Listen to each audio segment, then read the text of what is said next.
Bonjour à toutes et à tous et bienvenue dans Cinefiles pour une nouvelle critique. Le projet suivant de Shane Abbes, Infini, sorti en 2015, donc bien longtemps après Gabriel qui date de 2007. Si vous voulez mon avis sur Gabriel de Shane Abbes, je vous invite à regarder ma critique précédente. Alors c'est un film avec Daniel Macpherson, Grace Wang, Luke Hemsworth, Dwayne Stevenson, le mec avec le visage pas possible, Louisa Mignonne, oh, quel nom magnifique, et Tess O'Bridge. C'est un film qui, d'après les critiques, a coûté 4 millions, mais je n'ai pas eu de confirmation, je ne sais pas du tout, c'est peut-être 4 millions, peut-être plus, peut-être moins. Il dure 1h50, et qu'est-ce qui se passe pendant ces 1h50 ? Eh bien, c'est une équipe qui va dans une station qui a été attaquée par un mâle. Et le film, c'est l'histoire de cette équipe dans cette fameuse station. Alors, Infini, titre un peu pompeux, je ne vais pas forcément beaucoup en parler, mais la bande-annonce donnait envie, ça donnait l'impression d'être un petit peu comme Alien, voilà, de Ridley Scott. Ce film, que vaut-il ? Eh bien, c'est un petit peu comme Gabriel. C'est-à-dire que le Shane Abbes, il a écrit le scénario, aidé par le compositeur du premier film, Brian Cashia. C'est très étrange qu'un compositeur fasse aussi un scénario, j'ai pas vu ça souvent, mais pourquoi pas. Et donc il reprend tous les clichés du genre de science-fiction et de style alien et les court-circuite au point qu'on ne sait pas trop ce qui va se passer. Et ça rend aussi le film anti-spectaculaire, alors que c'est censé être un petit peu l'intérêt du cinéma. C'est de divertir. Eh bien lui, pas du tout. Lui, il fait de longues séquences de dialogue, des séquences où je trouve que le décor est mis en valeur, et c'est presque ça. On a par exemple le briefing d'exposition de la mission qui n'en finit pas, avec tout un système de téléportation. À la limite on s'en fout, mais il veut nous montrer l'univers de cette façon. Si vous avez trouvé que Gabriel c'était long et lent, je ne reproche pas à Gabriel d'être lent vraiment, parce qu'il y a quand même des choses qui se passent, mais alors là, les scènes durent très longtemps. Et on pourrait couper des moments, mais des tonnes de moments. Après, des problèmes de ce style dans ce genre de film, on en a eu depuis des années. On devrait être habitué à ça. Mais il y a une scène magnifique. Une scène dans un tunnel avec de la fumée qui n'en finit pas. C'est presque comique. On dirait qu'ils reviennent toujours dans le même tunnel. On dirait une chasse à la souris, mais qui est ridicule. On dirait un Tom et Jerry à un moment. Tu te dis, ah mais non, mais c'est le même tunnel. Et ils repassent 3 ou 4 fois dedans. Mais qu'est-ce que c'est que ce bordel ? Voilà, il y a des choses comme ça dans le film, c'est un petit peu cheap. Là, du coup, il y a le côté cheap qui devient emmerdant. De plus, le rythme est très étrange. Il y a une explication des scénaristes qui ne sont pas forcément très clairs sur l'univers, sur ce qui se passe dans le film. Du coup, on a un peu de mal à comprendre le procédé et à y croire au final. Et à y croire à l'univers et à croire à ce qui est narré et à la situation. Puisque c'est un univers qu'on ne connaît pas, et donc c'est pour ça qu'on a aussi un briefing qui n'en finit pas. On sent un vent philosophique balayer le film. Sur la condition humaine, c'est très semblable à ce que nous avions déjà eu dans Gabriel. Il y a peut-être quelque chose, mais que je n'ai pas compris, que je n'ai pas saisi. C'est la finalité des séquences qui aide le plus souvent à se faire une idée de ce qui a pu se produire sur cette fameuse station. Il parle, mais pas des choses dont on voudrait. Et il est ainsi très difficile de rester concentré sur l'histoire, et par moments, ça se passe tellement vite, et c'est tellement filmé serré, que notre attention va se porter en dehors du film. Et pourtant, de temps en temps, Shane Abbes a quelques idées très intéressantes, surtout quand il met en avant les pétages de câbles de l'équipe qui est censée savoir ce qui s'est passé dans cette station. Où les personnages luttent au mieux pour tenter de contrôler, de garder le contrôle sur leur corps et leur esprit. Eh bien oui, en gros, ils vont être sujets à une sorte de bactérie alien agissant sur leur mental. Ça, c'est une idée géniale. Dans ces moments de luttes internes, on retrouve l'ambition première du scénario. C'est intimiste et brutal, et ça fonctionne. Et regrettable donc que Shane Abbes n'a pas su gérer les passages un peu plus bestiaux, ainsi que la façon de gérer les téléportations. Le film se termine par quelques scènes fortes et esthétiques. Le final n'est pas un climax d'action. Il y a très peu d'action dans le film.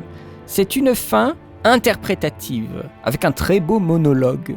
Une fin quand ils se font diagnostiquer, est un petit peu longue, il n'y a pas de suspense. Elle est très étrange, mais précisément parce qu'elle sort du carcan, comme je vous disais, c'est court-circuité, elle devient intéressante parce qu'on ne sait pas ce que nous allons avoir. Voilà.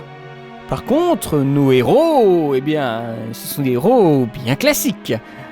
On a un héros, on va le laisser pendant 20 minutes, c'est un truc de fou ça. On a un héros, et pendant 20 minutes, au début du film, eh ben on l'a pas. On l'a pendant une petite scène de 5 minutes, et après, pouf, pendant 20 minutes, on ne l'a plus. C'est assez spécial, mais j'aime beaucoup, il ressemble beaucoup aussi au héros de Gabriel, dans ses traits de caractère. Ce n'est pas un héros d'action, notre personnage principal. Il choisit de ne pas affronter l'adversité, il reste discret. C'est un film de troupe d'acteurs, pas plus. Il y a une poignée, je dirais peut-être une vingtaine d'acteurs en tout dans le film, peut-être moins même. Et dans ce cas-là, ils doivent bien jouer, puisqu'ils sont peu nombreux, c'est le cas. Je trouve qu'ils jouent assez bien. Les personnages sont des dangers pour eux-mêmes, donc ça permet aussi de faire jouer une petite gamme d'émotions intéressantes. Avec Dwayne Stevenson, comme dans Gabriel, j'adore le personnage, je le trouve vachement bien, vachement charismatique. Il a la classe, ce mec, je trouve qu'il a vraiment la classe. Les acteurs jouent bien pour le type de film aussi que c'est. Notre Shane Bess, quant à lui, eh bien, il a bien évolué. Il est parti à Hollywood et refusa des tonnes de scripts, de suites, de trucs d'action. Alors ça se voit déjà que le mec il a une idée très précise et qu'il ne se compromet pas. C'est magnifique, je trouve. Il y a eu 2 projets auxquels il a été attaché, Source Code et Dark Crystal 2. On parle dans ce cas d'une période où le réalisateur est sélectionné et coordonne sa vision au script. Et aussi à la vision des producteurs avant de commencer à chercher de l'argent.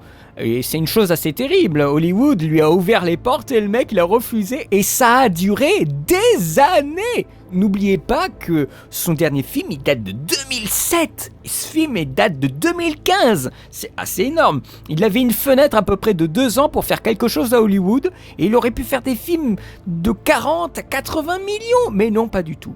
Il fait son film comme il le veut. Par contre, dans celui-ci, dans Infini, il a plus de moyens, plus de décors, plus de liberté artistique et aussi plus de liberté scénaristique. Et ça se voit, le film ça se voit complètement.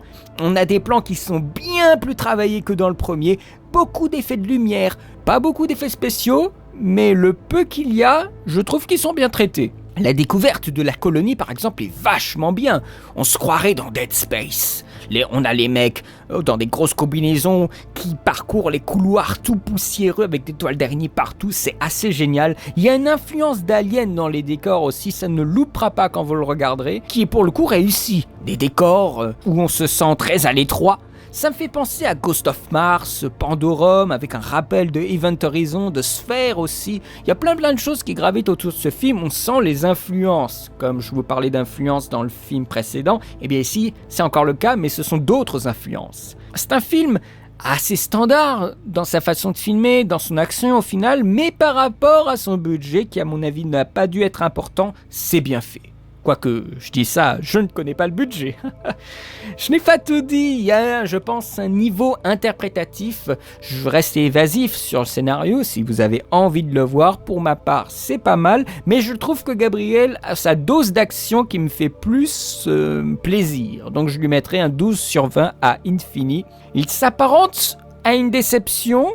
C'est un film en fait qui aurait pu créer un petit événement, qui aurait pu être de ceux qui marquent, mais Shane Bess semble être passé à côté de ce qu'il avait en main.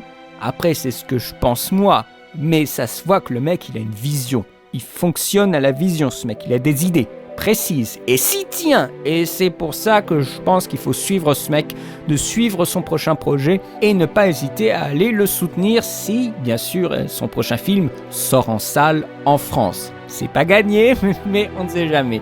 En tout cas, je vous invite à regarder Infini et son film précédent, Gabriel. Je pense qu'il y a une approche qui est intéressante de la part de ce mec-là. J'avais aussi envie de vous parler de films beaucoup moins connus. Après, ça reste... c'est mainstream dans l'underground, j'ai envie de dire, ces deux films. Mais c'est intéressant aussi d'un petit peu en parler parce que, bien sûr, vous pensez bien que sur des sites comme Allociné, personne n'en parle.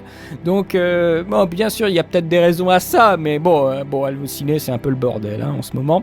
Surtout, ne vous abonnez pas au flux Facebook d'Allociné, c'est une calamité ce truc. Mais bon, on n'est pas là pour parler d'Allociné, donc je vous invite à regarder Infini si ça vous dit, si la critique vous donne envie. Si vous l'avez vu, n'hésitez pas à témoigner en commentaire. Quant à moi, je vous remercie de me suivre, je vous remercie d'avoir vu cette vidéo. Je vous souhaite une très bonne journée, une très bonne semaine, et je vous dis à très bientôt pour de nouvelles vidéos. Allez, salut!